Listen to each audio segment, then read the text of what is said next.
आज का क्या टॉपिक है बच्चों? मेरा परिवार आधारित क्रिया। क्या है? मेरा परिवार पर आधारित क्रिया। परिवार कितने होते हैं? दो तरह के परिवार होते हैं। कौन कौन से? एक तो बड़ा परिवार, एक छोटा परिवार। तो बड़े परिवार को क्या बोलते हैं? छोटे परिवार को क्या बोलते हैं? संयुक्त परिवार में कौन कौन रहता है?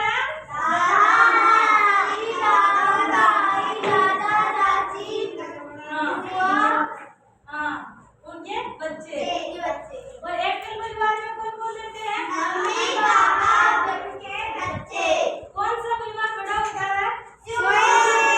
संयुक्त परिवार। संयुक्त परिवार के क्या क्या लाभ है? संयुक्त परिवार के क्या लाभ है?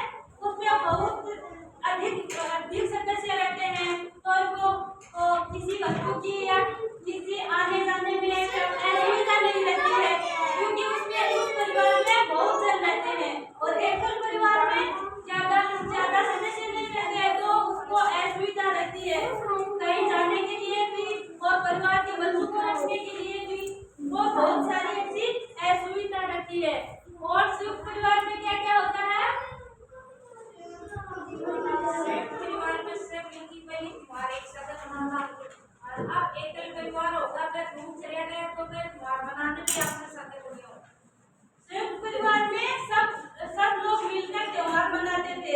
अभी एकल परिवार हो गया तो वो अलग अलग हो गए, कोई कहीं रहते हैं, कोई कहीं रहते हैं, कोई टीचर है, कोई मास्टर है, कोई टीचर है, कोई अध्यापिका है, कोई डॉक्टर है, वो अलग अलग अपनी ड्यूटी में रहते हैं।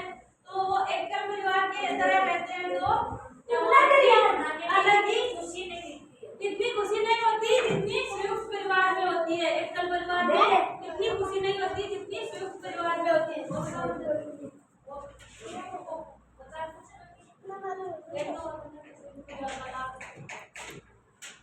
एक काम करने का बोझ कम होता है।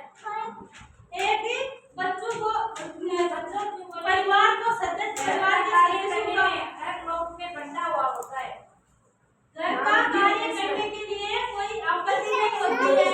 संयुक्त परिवार में उनके ऊपर कोई बोझ नहीं रहता कार्य करने का। एक परिवार में कार्य का बोझ रहता है, क्योंकि वो अकेले रहते हैं तो उनको ही सब कुछ करना पड़ता है। और संयुक्त परिवार में कार्य बटा रहता है अलग अलग।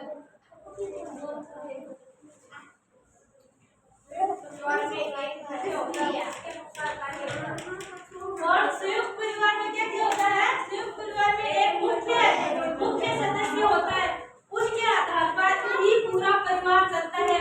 वही सब कार्य नीति बनाते हैं, क्या करना है घर में, क्या नहीं करना है, उनके अनुसार ही बच्चे सब लोग चलते हैं। और एकल परिवार में सब मिलकर फैसला करते हैं, जैसे बच्चे और उनके माता पिता।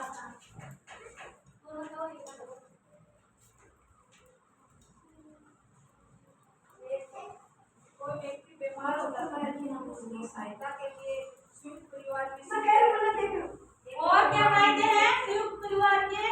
जब कोई बीमार हो जाता है संयुक्त परिवार में, तो उनको संभालने के लिए व्यक्ति रहते हैं और कोई समस्या नहीं होती है, क्योंकि संभालने वाले उसमें ज्यादा रहते हैं।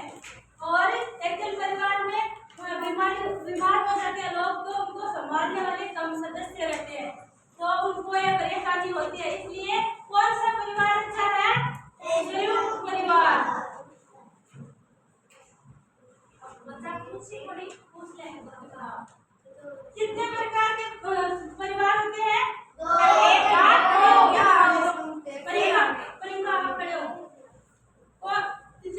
कितने परिवार होते हैं? दो। कौन कौन से?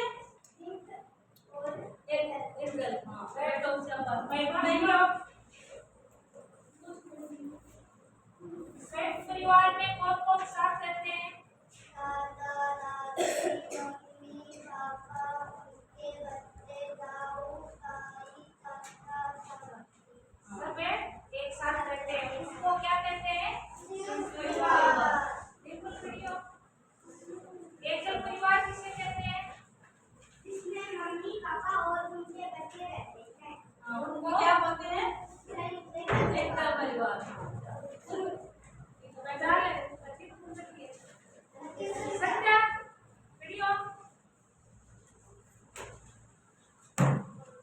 संयुक्त परिवार। परिवार के लाभ है, एक तो बताते संयुक्त परिवार के क्या लाभ है।